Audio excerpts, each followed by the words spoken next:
Okay, so hello everyone, this is Akshay here, and let us continue with the today's GFG Purity Week. Today's question name is Generalized Fibonacci Numbers. तो इस question को शुरू करने से पहले यार हम कुछ बातें प्रीरिक्विजिट में डिस्कस करेंगे. ये क्वेश्चन कहीं पूछा भी जा सकता है या नहीं पूछा जा सकता है. प्रीरिक्विजिट में ये क्वेश्चन है यार, आप यूट्यूब पे nth फिबोनाची जो लॉगिन में निकालने का तरीका होता है वो यहाँ पे एक तो अच्छी बात है कि मैंने इसको वीडियो बना रखा है, राइट. डे 289 में भी कवर किया है हमने, और इसको आप देख सकते हो कि हमारा एक क्वेश्चन है nth फिबोनाची निकालने का. के चार तरीके हैं यार निकालने के: रिकर्जन, टैबुलेशन, मेमोरेशन जो ओ एफ एन में होता है, फिर एक और तरीका होता है O F N with constant space, और मेथड जो आखिरी मेथड है वो हमारा है लॉग एन में निकालने का. टाइम कॉन्स्टेंट लॉग एन और space complexity height of recursive stack. ठीक है, तो ये हमने binary strings with no consecutive ones में समझा रखा है इस क्वेश्चन को. ये क्वेश्चन हमारे डीपी का भी पार्ट है, सेकंड वीडियो है. मैं इसके लिंक डिस्क्रिप्शन में डाल दूंगा. आपको यहाँ से ये समझना है यार कि मैट्रिक्स एक्सपोनेंशियल का जो तरीका है उससे फिबोनाची लॉग एन में कैसे निकल रहा है, राइट. छोटा सा क्रक्स देता हूँ. इसमें क्या होता है कि मैट्रिक्स होती है एफ ऑफ एन को हम लोग एक एफ ऑफ एन को हम एक्सप्रेस करते हैं equals to matrix into some constant numbers. ठीक है, इस मैट्रिक्स का एक्सपोनेंशिएशन हम लोग डिफाइन करते हैं किसी फॉर्मूले से n-1 होगा, n-2 होगा. इस केस में nth फिबोनाची के लिए n-1 था. अभी जो केस करेंगे वहाँ पे शायद डिफर कर सकता है. तो यही एक चीज़ है जो हमें समझने की ज़रूरत है कि मैट्रिक्स एक्सपोनेंशियल तो डेफिनेटली यूज़ करना है, बट इसका जो पावर है वो कैसे डिफाइन करना है, वो हम क्या मैनिपुलेशन से डिफाइन कर सकते हैं. अगेन मैं फिर से बोल रहा हूँ, ये वीडियो अच्छे से देख लेना आप. ये वीडियो अगर आप नहीं देखोगे, राइट, तो फिर बहुत दिक्कत होगा अभी जो बताने वाला हूँ उसको समझने में. ठीक है, तो अज्यूमिंग आप ये क्वेश्चन को अच्छे से 32 मिनट्स का वीडियो है, 2x पे आप 16 मिनट्स से कवर कर लोगे.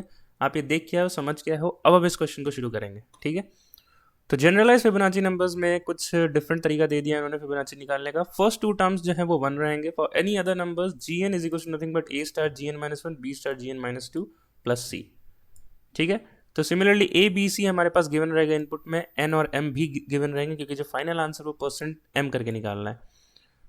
तो ठीक है, क्वेश्चन तो आप समझ ही होगे इसको कैसे सॉल्व करना है. उस पर चलते तुरंत से, जितना जल्दी हो सके इसको कवर करने की कोशिश करें क्योंकि ये ऑलरेडी बहुत लंबा हो जाएगा वीडियो. तो ये चीज़ें मैंने पहले से लिख रखी है ड्राई रन आपको समझाने के लिए. साथ ही साथ लिखते तो बहुत ही वीडियो लंबा हो जाता. ठीक है, दो टॉपिक्स जो उस वीडियो में आपको मैंने पढ़ने बोला है, एक है मैट्रिक्स एक्सपोनेंशिएशन और एक है फास्ट एक्सपोनेंशिएशन. ठीक है, fast exponentiation X power Y को लॉग एन में कैसे करते हैं ये तरीका बताता है, और मैट्रिक्स एक्सपोनेंशिएशन अभी हम समझेंगे कि यहाँ पे कैसे काम कर रहा है. क्योंकि इसका जो कोड होगा उसमें मैं आपको फास्ट एक्सपोनेंशिएशन नहीं बताऊंगा, और 3x3 मैट्रिक्स मल्टीप्लिकेशन कैसे होता है वो भी नहीं सिखाऊंगा, क्योंकि आप ये दो चीज़ें आपको पढ़ के आनी है वापस से. उस वीडियो में आपको मिल जाएगा. ठीक है, तो शुरू करते हैं. दो जनरल, तो एफ ऑफ एन का वैल्यू क्या दे रखा है कि A star F of N minus one, B star F of N minus two plus C. Similarly हम एन माइनस वन के लिए लिखेंगे तो क्या लिख सकते हैं, F of N minus two plus B into F of N minus three plus C. ठीक है, इसको अब हम मैट्रिक्स की फॉर्म में लिखने की कोशिश करेंगे. क्यों करेंगे कोशिश यार, देखो हो सकता है आप ये क्वेश्चन पहली बार देख रहे होगे, आपको पता ही चला इसमें मैट्रिक्स एक्सपोनेंशियल लगेगा. तभी यार, अगर आप पहली बार देख रहे हो तो दिक्कत की बात है. मैट्रिक्स एक्सपोनेंशिएशन अगर आपने फिबोनाची पढ़ा है तो वो क्वेश्चन जरूर से पढ़ा होगा, राइट.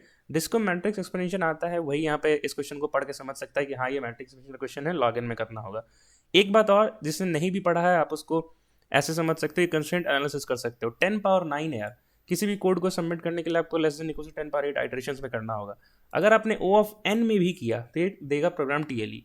तो डेफिनेटली एन से नीचे क्या होता है, लॉग एन. तो लॉग एन ये देखते ही हिट हो जाना चाहिए. ठीक है, नॉर्मल इटरेटिव तो काम नहीं करेगा. तो अगर आपको आता है वो एक्सपोनेंशियल प्रोसेस तो डेफिनेटली आप सोच पाओगे, नहीं तो आपको वापस से पढ़ना पड़ेगा.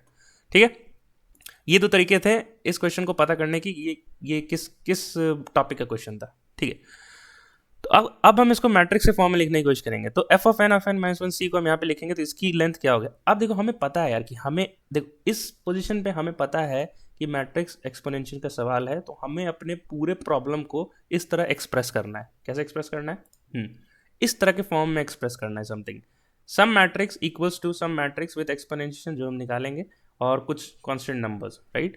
तो एफ ऑफ एन को हमने लिख दिया, इसमें तीन पैरामीटर्स थे, F of N minus one और सी लिख दिया हमने. ठीक है, तो ये क्या बन गया, 3x1 का मैट्रिक्स. सिमिलरली हमने यहाँ पे एफ ऑफ एन ये पहले लिखा, फिर ये दूसरी बार में लिखा F of N minus one, N minus two and C. ये क्या हो गया, 3x1 का मैट्रिक्स. ठीक है, तो अब इन दो डायमेंशन से हम पता कर सकते हैं कि यहाँ पे जो मैट्रिक्स है वो डेफिनेटली 3x3 होगा, राइट. क्योंकि जब आप मल्टीप्लाई करते हो 2x2 और लेट्स से 2x3, तो ये इसकी डायमेंशंस होती है, राइट. तो ये जो नंबर्स है यहाँ पे ये दोनों सेम होने चाहिए, तभी आप ये मैट्रिक्स मल्टीप्लाई कर सकते हो और इसका जो फाइनल रिजल्टेंट होगा वो ये होगा 2 × 3 यहाँ से आएगा। ठीक है, सिमिलरली यहाँ पे ये दो डायमेंशन हमने सेम करने होंगे, राइट, और यहाँ से जो 3 × 1 तो इसका रिजल्टेंट मैट्रिक्स हुआ। ठीक है, तो हम यहाँ पे कुछ वैल्यूज पुट करते हैं x00, x01, x02 और करके x06, x08 तक। ठीक है, अब हम क्या करेंगे, मल्टीप्लाई करने की कोशिश करेंगे, देखेंगे कि x00 का वैल्यू क्या हो सकता है। मल्टीप्लिकेशन कैसे होता है यार, फर्स्ट रो और फर्स्ट कॉलम को पकड़ लो, उसे मल्टीप्लाई कर लो, एडिशन साइन डाल दो। So x00 into F of n-1 plus x01 into F of n-2 x02 into C. ठीक है, ये होगा किसका वैल्यू, एफ ऑफ एन का। ठीक है, बट एफ ऑफ एन की वैल्यू हमने और क्या लिखी थी ऊपर में, यहाँ पे ये लिखा था, मतलब कि एफ ऑफ n-1 का एक टर्म होना चाहिए और उसके जो कोफिशिएंट है वो a होना चाहिए। यहाँ पे x00 तो डेफिनेटली x00 जो होगा वो हमारा a होगा, right. Similarly F of n-2 भी होना चाहिए, उसका कोफिशिएंट b होना चाहिए, तो x01 b हो जाएगा। सिमिलरली c के लिए कोफिशिएंट 1 है तो x02 जो होगा 1 हो जाएगा। इसलिए हमने first row of the matrix को यहाँ पे ab1 किया है। मैट्रिक्स एक्सपोनेंशियल में आपको ये मैट्रिक्स खुद से सोचना पड़ता है कि ये मैट्रिक्स क्या होगा और उसकी कौन सी एक्सपोनेंशिएशन पे हमारा आंसर मिलेगा, राइट। ठीक है, तो अभी हम मैट्रिक्स को फाउंड करने के बाद मैट्रिक्स क्या होगा वो देखते हैं, फिर एक्सपोनेंशिएशन भी देखेंगे क्या होना चाहिए। सिमिलरली जैसे फर्स्ट रो लिखा था, अब सेकंड रो लिखेंगे। सेकंड रो लिखेंगे तो क्या हो जाएगा, x of 03 into F of n-1, x of 04 into F of n-2, x of 05 into C. यहाँ पे लिख दिया ये चीज़, ठीक है, और इसकी वैल्यू किससे मैच करेगी, एफ ऑफ n-1 से। ठीक है, अब ये जो हमने लिखा था इसको और इसको कंपेयर करते हैं, इसको और इसको। तो यहाँ पे n-2 का जो कोफिशिएंट n-2 है उसका कोफिशिएंट a है, तो मतलब n-2 और x04 हमारा क्या हो जाएगा। तो अगर हम x04 को a मान लेते हैं और फिर c के जो कोफिशिएंट है उसको 1 मान ले, तो हमारे पास एक n-2 का भी तो टर्म है, n-1 का भी तो टर्म है, राइट। और जो कि यहाँ पे रिलेशन है उनको n-1 मिलता ही नहीं है, तो हम कैसे मैच करें यार। हम अब एक ही तरीका है मैच करने का कि x03 को 1 कर दो, बाकी सबको 0 कर दो, तब मैच हो जाएगा, राइट। तो वही हमने लिखा है x03 1, x04 0 और x05 0। तो सेकंड रो मेरा मैट्रिक्स हो गया 1 0 0। सिमिलरली थर्ड रो भी निकाल लेंगे यार। थर्ड रो की वैल्यू क्या है, c और थर्ड रो का जो एलिमेंट्स है x06, x07, x08। अब अगर c को इनसे मैच करना है तो डेफिनेटली एफ ऑफ n-1 तो यहाँ नहीं होना चाहिए, ना ही n-2, c का कोफिशिएंट 1 होना चाहिए। थर्ड रो मेरे पास 0 0 1 हो गया। ठीक है, आई होप आपको अब ये समझ में आ गया कि मैट्रिक्स ये ही क्यों है, AB1 और 1 0 0 0 0 1 ही क्यों है। ये बात यहाँ पे क्लियर करना चाहिए यार। ठीक है, अज्यूमिंग कि ये बात क्लियर हो गया है, अब हम इसका एक्सपोनेंशियल डिसाइड करेंगे कि कौन से वैल्यूज पे n-2 होगा कि n-3 होगा जिससे हमारा आंसर निकलेगा। ठीक है, तो उसके लिए वापस से कुछ सब्सटीट्यूशन करेंगे हम यहाँ पे। तो ये जो मैट्रिक्स है, राइट, तो ये जो मैट्रिक्स है हमारे पास, इसको हम mn कह रहे हैं, इस मैट्रिक्स को हम लोग mn कह रहे हैं, इस मैट्रिक्स को बस मैट कह रहे हैं। ठीक है, और इस मैट्रिक्स को m ऑफ n-1, mn इसलिए कहा क्योंकि फंक्शन ऑफ n का फर्स्ट पॉइंट है, mn-1 इसलिए कहा क्योंकि n-1 का फर्स्ट पॉइंट है। ठीक है, अब हम कुछ मैथमेटिकल डेरिवेशन करेंगे यहाँ पे। तो mn जो है वो equals to mat into m of n-1 है, तो सिमिलरली m ऑफ n-1 क्या होगा, mat into m of n-2। ये दो बातें क्लियर हो गई। अब वैल्यू को हम सब्सटीट्यूट करेंगे अगेन, क्या हम इस n-1 को यहाँ पे वैल्यू फीड करेंगे, तो क्या लिख सकते हैं, mn is equals to mat into mat of m of n-2, that is mn is nothing but mat square m of n-2। ठीक है, सिमिलरली हम ये भी कह सकते हैं, अब जनरलाइज अगर हम करेंगे k के टर्म्स में, तो हम लिख सकते हैं m of n equals to mat of k, mat power k into mat of n-k, right. यहाँ मैट लिख लो या m लिख लो, एक ही बात है। तो क्या अब हम ऐसा लिख सकते हैं कि m of n is nothing but, अगर हम एक्सपोनेंशियल में n-2 लिखते हैं, राइट, मैट्रिक्स है, तो ये जो m है हमारा, इसका वैल्यू क्या हो जाएगा, n minus n-2 which is 2, right. मतलब हम क्या कह सकते हैं कि माई mn is nothing but matrix of power of n-2 into m of 2। क्या हम ये कह सकते हैं, और m ऑफ 2 की वैल्यू क्या थी यार, देखो m ऑफ 2 का वैल्यू क्या है। ठीक है, अगर ये mn है, ये mn है, राइट, तो m ऑफ 2 की वैल्यू क्या हो जाएगी, F of n-1, F of n-2 और c, मतलब एफ ऑफ तो इफ m ऑफ 2 को हम ये लिख सकते हैं यार, एफ ऑफ 1, एफ ऑफ 0 और c। और एफ ऑफ 1 और एफ ऑफ 0 तो गिवन था कि फर्स्ट 2 टर्म्स 1 हो गए, राइट, तो पहले 2 टर्म्स 1 हो गए और दूसरा हो गया, तीसरा एंट्री हो गया c। Similarly mat of n-2, तो मैट्रिक्स तो हमने डिफाइन कर ही ली थी, एक्सपोनेंशियल भी अब हमें मिल गया, राइट, ये दोनों चीज़ें हमें मिल गई अब। और एफ ऑफ n को हम ऐसा लिख सकते हैं, और एफ ऑफ n को क्या लिख सकते हैं, एफ ऑफ n-1 और c, राइट। तो अब हमें करना क्या है, नीड क्या है हमारी यार, अब इतना बता दो, बहुत हो गया इंट्यूशन और समझना, राइट। हमारे पास ये जो मैट्रिक्स है, ए की वैल्यू गिवन है, बी की वैल्यू गिवन है, इस मैट्रिक्स को आप पावर करो n-2 टाइम्स। अगर आपने वो कर लिया, राइट, तो फाइनल आंसर क्या होगा, एफ ऑफ एन निकालना है ना हमें, तो फाइनल आंसर क्या हो जाएगा, ये रो और ये कॉलम का multiplication, that is a star 1 plus b star 1 plus c star 1, right. यहाँ पे जो वैल्यूज आए, यहाँ पे जो वैल्यूज है, यहाँ पे जो वैल्यूज को इससे मल्टीप्लाई कर दिया, करेक्ट। तो ये अगर हमारा लेट्स से इस मैट्रिक्स की नाम था मैट्रिक्स, तो ए का वैल्यू हो जाएगा मैट ऑफ 0,0, बी का वैल्यू हो जाएगा मैट ऑफ 0,1, आई होप ये विजिबल है ये जगह, और सी का वैल्यू तो हमें पता ही है, आंसर से निकल जाएगा। अब हम इसके कोड को देखते हैं।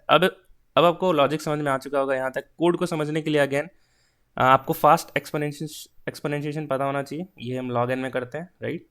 ये आप एक बार देख लेना उस पिछले वीडियो से, मैं यहाँ डिस्कस नहीं करूँगा, बहुत ही सिंपल है। अगर आप इस कोड को खुद से भी ड्राइन करोगे तो आपको समझ में आ जाएगा।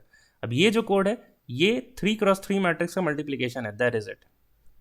2 मैट्रिक्स का मल्टीप्लीकेशन है, इसका भी आप खुद से ड्राइन करोगे, ठीक है। यहाँ नहीं समझाएंगे क्योंकि ये दो चीज़ें बहुत आसान है। जो समझने वाली बात थी वो मैंने आपको समझा दिया। अब एक बार कोड का वॉक थ्रू देख लेते हैं, ठीक है। तो हमने एक मैट्रिक्स बनाया है with these certain values AB1 100 and 001, ये मैट्रिक्स बन गया यहाँ पे। फिर हमने एक और ग्लोबल वेरिएबल मेंटेन किया है m का, जो सेम मैट्रिक्स है, राइट। ये क्यों मेंटेन किया यार, क्योंकि वो यहाँ पे यूज आएगा। अगर आपने प्रीवियस वीडियो देखी होगी, राइट, तो आप यहाँ पे देख पा रहे हो कि जब हमारा ये है ऑड है, राइट, तो ये बेसिकली वो केस है यार, बता ही देता हूँ मैं। लेट्स से 8 7 ऑड के पावर में, राइट, तो 7/2 करेंगे, इंटू 7/2 करेंगे और इंटू एक x करेंगे, मतलब x की पावर 3 इंटू एक्स की पावर 3 इंटू एक्स। क्या हम इसको लिख सकते हैं x पावर 7, राइट। तो अगर ऑड है तो हमको एक और इंस्टेंस चाहिए अपने मैट्रिक्स का, राइट। तो यहाँ पर हम वो इंस्टेंस को पास कर रहे हैं यहाँ पे m को, राइट। बट ये m एक्सेसिबल कैसे होगा, इसको ग्लोबल बनाना पड़ेगा तभी ये पावर पे आएगा। दैट इज वाई हमने एक ग्लोबल वेरिएबल बनाया यहाँ पे m with the same values, ठीक है। अगर आप ये बात नहीं समझ पा रहे हो तो आपने डेफिनेटली प्रीवियस वीडियो नहीं देखी, आपको फास्ट एक्सप्लेनेशन समझ नहीं आया है, तभी प्रॉब्लम हो रही है। वापस से देख लेना, मैं बार बार इसलिए बोल रहा हूँ, इस वीडियो को लंबा नहीं करना चाहता मैं, ठीक है। अगर n is less than equals to 2 है तो डेफिनेटली फर्स्ट 2 नंबर्स हमारे पास क्या थे, 1 and 1, राइट। तो 1% m को रिटर्न करा दिया गया। अगर ऐसा नहीं है तो हमारा जो मैट्रिक्स है उसका हम क्या डिसाइड किए थे, n-2 का पावर निकालेंगे, right. So we made a function power matrix from n-2। Last में हमने क्या रिटर्न किया था, अगर हमने मैट्रिक्स के फॉर्म में बात किया था तो matrix of 0 into 1, matrix of 0 into 1 और c इंटू 1, तो ये हमने रिटर्न भी किया है। Matrix of 0 into 1, matrix of 0 into 1 and c into the third entry, that is matrix of 0 to %m। तो यही था यार final code and final explanation of this problem, matrix exponential का प्रॉब्लम था ये। आई होप आपको समझ में आ गया है। ये एक्चुअली में एक कॉम्प्लेक्स क्वेश्चन था यार, इसको समझने के लिए एक्चुअली बहुत सारी प्रीडिक्ट की जरूरत है, ठीक है यार। तो देखो मैंने भी यहाँ सर्च करा find the dimension of matrix में मल्टीप्लाइंग, तो मैं भी कभी चीज़ें भूल जाता हूँ, तो भूलना लाइक ह्यूमन बीइंग का नेचर है यार, तो लोग भूल जाते हैं, बस अब रिवाइज करते रहो, ठीक है। तो nth फिबोनाची कंप्लीट हो गया है और ये क्वेश्चन भी हो गया। इसका एक बार कोड देख लेते हैं एक्शन में और इसे सबमिट कर देते हैं। इसकी टाइम कॉन्स्टेंट क्या हो जाएगी, लॉग ऑफ n, क्योंकि ये पावर ले रहा है हमारा लॉग ऑफ n कैलकुलेट करने में, और बाकी सारे जो है ये मल्टीप्लिकेशन एंड ऑल, ये सब 3 into 3 क्रॉस का मैट्रिक्स है, तो इसको O of 1 आप ले सकते हो।